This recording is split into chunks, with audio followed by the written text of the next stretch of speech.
toch, me uma nota de presença de colega ng de gobyerno, ministra de quatro forma e partido MEP, pero não dirá isso. Com uma sa akin anda.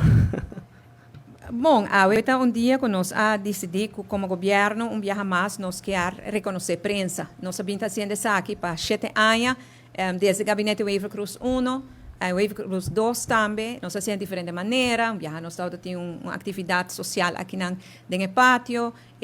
Nós temos uma ainda com o popular. Cada ano nós estamos fazendo algo para nós é importante para ter uma boa relação com a prensa. E valori para se vai back, nós temos ministro portava até sobre que talvez tenha que exterior, talvez tenha que outro compromisso.